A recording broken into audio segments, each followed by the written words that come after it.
Definitivamente creo que estamos ya viendo al gobierno en acción. Ujú. Eh, yo creo que hay que leerlo más en clave política, todo este mega paquete que envió tanto en el DNU como en la ley Ómnibus. Creo que de los cuales son algunos puntos los que interesan y los que son innegociables para el gobierno Ujú. o para el presidente. Creo que el resto va a tener un derrotero de trabajo que se estima un mes más o menos, es lo que se piensa que estarán en estudio en comisiones para luego ver de todo eso que queda, ¿no es cierto? La verdad que estuve leyendo ayer justamente un artículo de los DNU y este es el DNU que más artículos modifica, ¿no es cierto? Es algo que no tiene precedente. Pues bien, yo creo que esto obedece a una estrategia política del presidente, sabiendo de que tiene minoría en ambas cámaras, que no puede juntar la mayoría agravada que se necesita, o sea, el 2/3 para poder imponer sus modificaciones, con lo cual creo que está haciendo un movimiento político de mandar un paquete de los cuales, como te decía, son algunos puntos los que interesan, que creo que es donde no va a ceder. En el resto creo que va a conceder sesiones, teniendo una situación país que cada vez se empieza a profundizar lo que es la recesión económica con inflación, es decir, estamos ya en pleno proceso de estanflación, que lo veníamos hablando previamente y que el propio Milei lo había anticipado, ¿no es cierto? Que él vaticinaba ya una inflación muy alta en estos meses, producto de la devaluación que se impuso del 54%, y esto se está notando los efectos.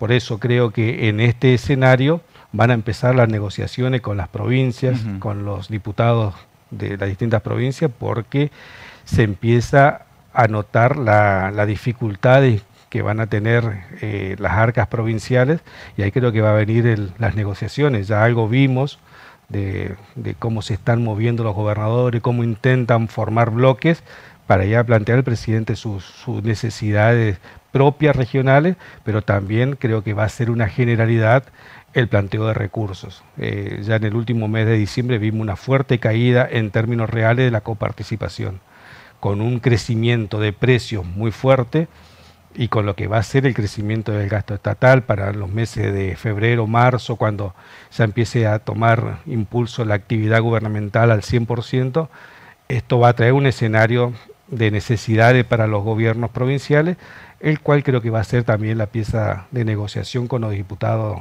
nacionales de cada jurisdicción. Ahora, el intento de acuerdo era, si quieren, para las provincias era, quieren ganancias para mejorar las arcas de las provincias, bueno, acompañen el paquete de ley. Una negociación bastante... Va a venir por el lado de ganancias, va a venir por el lado de coparticipación de impuesto al cheque. Claro. Después va a estar la negociación por las obras. El presidente lo que planteó fue que aquellas obras que tengan financiamiento asegurado continuarán.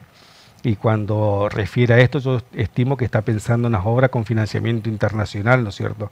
Ahí nosotros tenemos dos que son de alto impacto, que es el acueducto, que tiene financiamiento nacional, es puro financiamiento nacional, es decir, es ENOSA, sumado a un financiamiento con el Fondo Fiduciario de Infraestructura Regional, si mal no recuerdo, son los dos entes financiadores. Ambos dependen del gobierno nacional. Esa obra, recordemos que ya no tiene financiamiento internacional. BNDES, que era el anterior financista, fue sustituido por el Fondo Fiduciario de Infraestructura Regional y quedó entonces en manos de financiamiento provincial, aporte del ENOSA, que es el ente regulador de agua de la nación, y el Fondo Fiduciario como financista. Tanto el Fondo Fiduciario como ENOSA depende de Nación. Ahí habrá que ver qué hace el Estado Nacional con esta obra que verdaderamente es la obra que se necesita culminar estando tan próximo a hacerlo, ¿no es cierto? Y tenemos la obra del puente, que hay que ver si se prioriza el financiamiento creo que con la República China o con el BID, creo que fue la última aprobación o el último convenio suscripto. Bueno, si le dan curso a ese financiamiento. El resto de la obra creo que va a contar con muchas dificultades para poder ejecutar, porque el programa del presidente claramente fue a un ajuste de shock, donde quiere mostrar una hoja de un balance fiscal en equilibrio, más para mostrar internamente, creo que para mostrar afuera, para mostrar al Fondo Monetario, para mostrar a los posibles nuevamente inversores o voluntarios o financistas voluntarios de deuda argentina, porque creo que por el lado del Banco Central en la emisión monetaria agota esa vía. Entonces, todo esto que estamos viendo, estas medidas de shock muy fuertes, creo que tienden a recuperar una credibilidad que el país la había perdido. Necesita esto el gobierno y, pues bien, necesita mostrar este cambio, pero en el medio hay que ver cómo administra las tensiones con la sociedad civil, con las pymes que están sintiendo, y se va a sentir cada vez más el impacto de estas medidas que se fueron tomando. Mencionabas el Fondo Monetario Internacional y ayer se realizó el encuentro, los dos representantes del Fondo Monetario en el país mantuvieron la reunión con Caputo y Pose. Sí. Más que el anuncio del vocero, que fue una reunión positiva, no se conocen muchos detalles.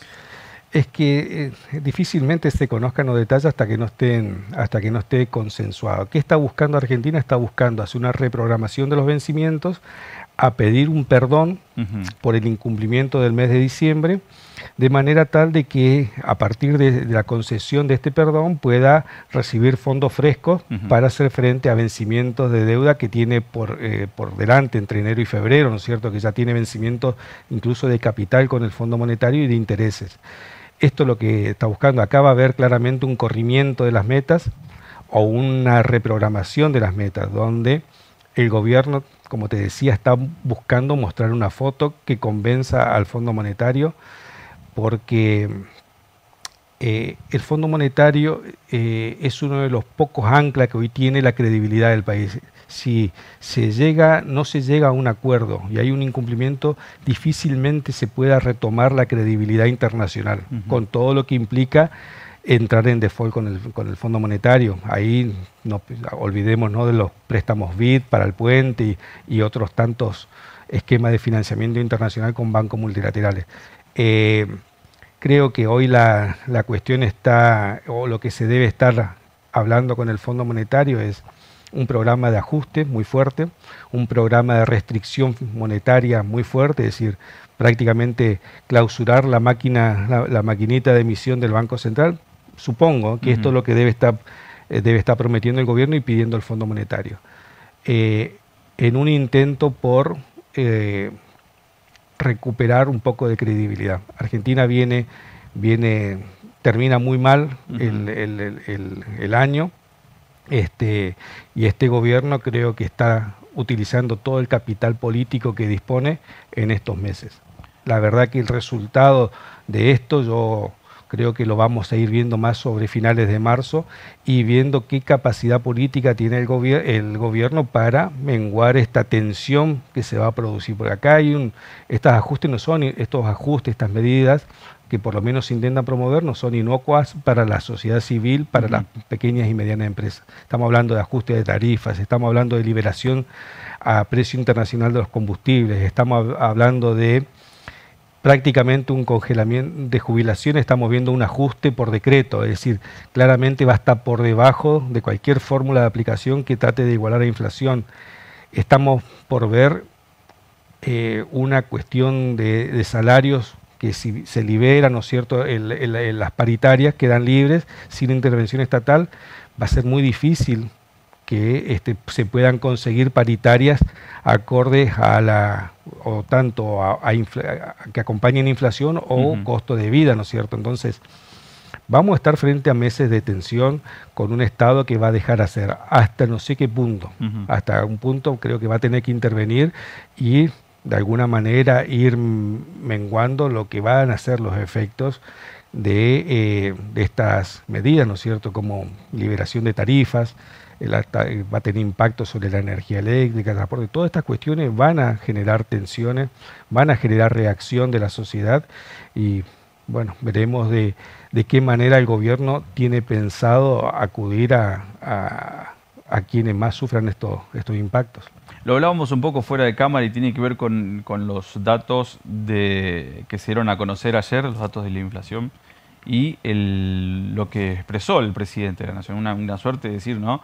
El avión va a tener que descender de emergencia en una autovía, pero pudimos habernos caído, o sea, se pudo haber desplomado el avión. Una comparación media rara, con decir que el 40 y podría haber sido más. Sí. ¿Te parece una buena estrategia la que está utilizando para comunicar estos datos? Yo creo que sí, que obedece una estrategia de comunicación. Están poniendo las expectativas al máximo, las expectativas negativas. Te están diciendo que la inflación sea inferior al 30%, que es la de ciudad que se conoció ayer, todavía no conocemos la nacional, es como un logro. Y vos te parás por un minuto y decís inflación del 20%, 25%, es una inflación altísima, es decir, no hay nada para festejar.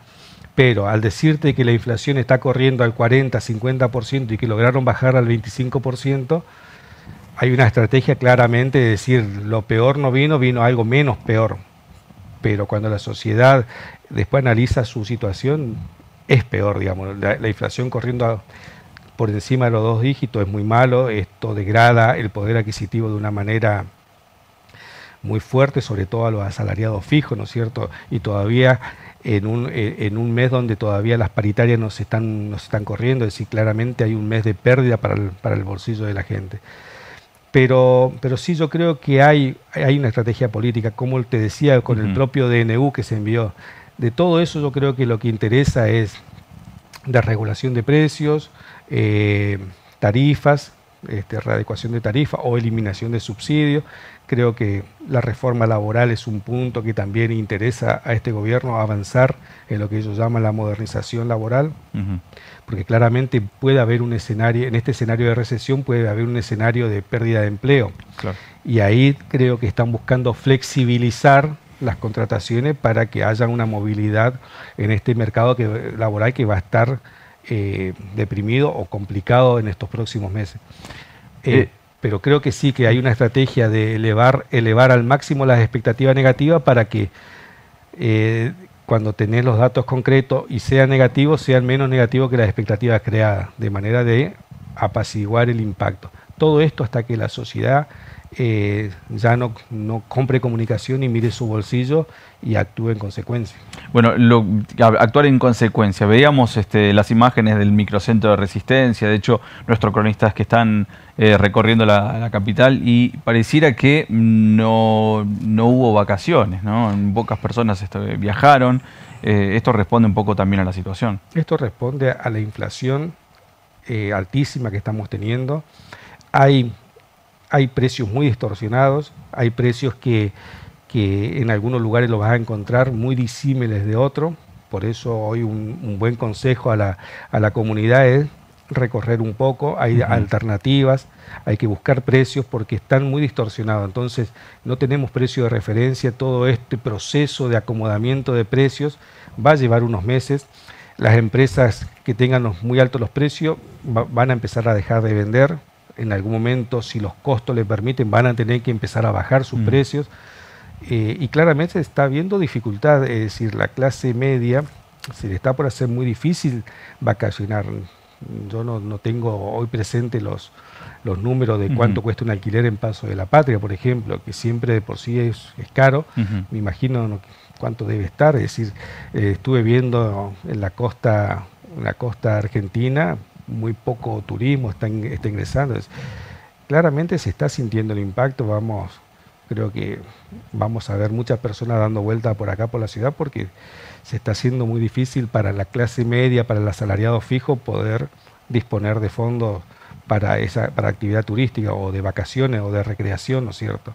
Y en eso creo que hace bien la familia de evaluar realmente sus prioridades, porque creo que vienen meses duro. Viene este enero va a ser largo, pero también viene un febrero que va a ser difícil, ya con un índice inflacionario que va a estar, por efecto de la devaluación, va a estar pleno en el mes de enero y pleno en el mes de febrero. Es decir, ahí vamos a ver el impacto del corrimiento de precios. Ayer conocimos el índice de Cava, como decíamos, de inflación, que contempla 20 días o 19 días post-devaluación. Los efectos plenos se van a ver en enero y febrero, que van a ser altos, de por sí van a ser, no hay posibilidad de que estén por debajo de los 20%.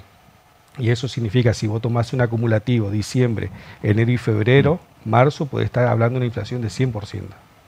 Sin paritarias en el medio, es complicado. Cristian, siempre que estás acá con nosotros en los estudios, me interesa hacerte las preguntas para las personas que nos están viendo. ¿Qué hacemos? ¿Nos estoqueamos en estos días? Los que tienen que hacer una construcción, continúan la obra, compramos materiales, más vale esperar un poco más. ¿Cuáles son los consejos? Mira, primero que nada tiene que ver... Vamos a hablarle al ingreso medio, al asalariado, porque después tiene distintos tipos de actores en la sociedad que tienen otras opciones. Pero vamos a hablarle al asalariado fijo. Yo creo que hoy es prioritario tener una buena planificación de la compra doméstica, el aprovisionamiento doméstico, buscando estos precios que te decía, hay que buscar alternativas. Lamentablemente, antes íbamos a lo mejor y agarrábamos los productos de la góndola sin mirar los precios. Hoy hay que mirar, hay que comparar. Primera cuestión, destinar los ingresos al abastecimiento domiciliario. Y si tenemos excedentes, hoy cualquier bien que nos haga falta, comprarlo hoy con una expectativa de inflación futura, seguramente estaríamos ahorrando, comprándolo hoy y no comprándolo dentro de 3 meses. Y me refiero a un electrodoméstico, si uno tiene la necesidad de acceder. Luego de superada luego de tener resuelta esta situación doméstica, y si nos quedan recursos, tenemos que pensar en algunos instrumentos que nos protejan de la inflación. Hoy lamentablemente el plazo fijo, digo lamentablemente, esto es decisión de política monetaria, están corriendo por debajo de los índices inflacionarios. Ahí dependerá de la gimnasia que tenga cada uno. No hay nada complejo. Yo creo que acá mi consejo es recurrir a la entidad bancaria. El nuevo Banco del Chaco, como siempre lo digo, tiene los operarios suficientemente calificados para poder guiarlo. El plazo fijo te va a cubrir, lo que va a permitir es que tu dinero no pierda el 100% de inflación y que te proteja en una parte, pero algo vas a perder. Y si ya tenés un poquito más de gimnasia o te animás un poquito más a jugar con otro instrumento, los hay. Y ahí ya tenés que entrar a lo que es inversión en otra herramienta como fondos de inversión, que el Banco del Chaco tiene su fondo de inversión. Es un trámite muy sencillo el que se realiza. Hay que abrir una cuenta comitente que le permita a mí, a vos, poder comprar otro tipo de instrumento que no sean plazo fijo, como cuota parte de un fondo de inversión o comprar una letra de tesorería, como la letra de tesorería de la provincia del Chaco, que tiene un rendimiento superior a los plazos fijos. De vuelta, vuelvo a repetir, no estamos hablando de nada muy complejo. Cualquier ciudadano que quiera hacer este tipo de inversiones, lo que tiene que hacer es dirigirse, por ejemplo, al Banco del Chaco, pedir un asesor financiero y ellos se encargan de guiarlos y hacerlos invertir en instrumentos muy seguros, instrumentos regulados por el Banco Central, por la Comisión Nacional de Valores, que hoy generan una utilidad mayor a un plazo fijo, que es el instrumento tradicional. Y aquel que tenga fondos como para esperar puede ir a un plazo fijo UVA, que es un plazo fijo a largo plazo que se actualiza por inflación, que corre al mismo ritmo de inflación y te gana unos puntitos más, porque así está previsto, pero son a 180 días a partir de la última regulación del Banco Central. Claro. Son las opciones que hay que ir manejando, pero de vuelta, hoy lo prioritario, sobre todo para los asalariados fijos que disponen de una sola suma mensual y con esa tienen que armar su presupuesto, es cubrir las necesidades domésticas. Sé que algunos que estarán mirando dirá tal vez que ni siquiera le alcanza, pero bueno, hacer los mayores esfuerzos por asegurar lo que hoy es la alimentación, lo que es el cuidado de la salud y como prioritario. Y si tenés que pensar en algún bien de un electrodoméstico, seguramente comprándolo hoy estás anticipando el efecto inflacionario de estos próximos meses. Por último, ¿dólar MEP, sí o no? Mira, yo creo que el dólar, el programa de gobierno tiene claramente una definición de contener los dólares financieros. Es decir, claramente, y una dificultad que está analizando el mercado es cuánto tiempo va a mantener atrasado el tipo de cambio. A este ritmo, es decir, con la inflación corriendo prácticamente de acá a marzo al 100%, y con un esquema devaluatorio a partir de la última devaluación, lo que se dispuso el Banco Central es devaluó fuerte, tuvo un salto discreto el tipo de cambio y a partir de ahí está devaluando el 2% mensual. Si vos pensás que vas a devaluar el 2% en diciembre, 2 en enero, 2 en febrero y 2 en marzo, está hablando de un 8%. El dólar es un bien más de la economía, que se devalúa al 8% con una inflación corriendo al 100%. ¿Qué te hace pensar que va a ocurrir? Que de acá a marzo va a haber una corrección del tipo de cambio, puede haber una devaluación del tipo de cambio oficial, llevando incluso arriba los dólares financieros. Ojalá eso no ocurra. Ojalá que haya un plan para que el dólar se mantenga estable y hoy esté en su precio de equilibrio. Pero todo indica que con una inflación corriendo muy por encima de la devaluación programada para el tipo de cambio, puede haber nuevamente una devaluación para febrero o marzo, y lo cual haría subir su precio, por supuesto. ¿Y los CDRs? Los CDRs están corriendo bien, están teniendo buen rendimiento, son instrumentos que también se pueden invertir, como te decía, yendo a un asesor al Banco del Chaco a partir de tener una cuenta comitente. Hoy estas medidas le gustan al mercado, estas medidas que toman. Y quiero acá abstraerme, estoy haciendo un análisis técnico y no un análisis político, ¿no es cierto? Estas medidas le gustan al mercado, medidas de ajuste, medidas de equilibrio fiscal, medidas de cortar el financiamiento vía emisión monetaria, lo cual hace subir títulos y acciones argentinas en el exterior. Invertir hoy en CDR, estuvieron subiendo, el día de ayer subieron fuertemente, están en el orden del 10%, son instrumentos que hoy están teniendo rentabilidad. Para la gente los CDR son cuota parte de las acciones argentinas que cotizan en el exterior, ¿no es cierto? Entonces, todo esto hoy está corriendo por encima de los plazos fijos como veníamos hablando. Y si este plan de ajuste logra ser absorbido por la sociedad y a posterior de la absorción del impacto que esto va a generar, el gobierno recupera actividad económica, recupera inversión productiva, pues bien, habrá sido una inversión buena, digamos. Si esto no funciona, hoy está subiendo, hoy le gusta el mercado, pero a futuro, si el gobierno no puede continuar con su plan de ajuste, seguramente estos títulos van a retroceder. Yo diría, ir a este tipo de análisis de inversión ya requiere un poquito más de especificidad en el análisis, ya más asesoramiento técnico de perspectiva, que en el banco lo pueden dar. Pero hoy yendo a un fondo común de inversión, como maneja Banco del Chaco, creo que ya es una muy buena inversión para un ahorrista común, una persona física, que lo puede obtener yendo a la entidad local.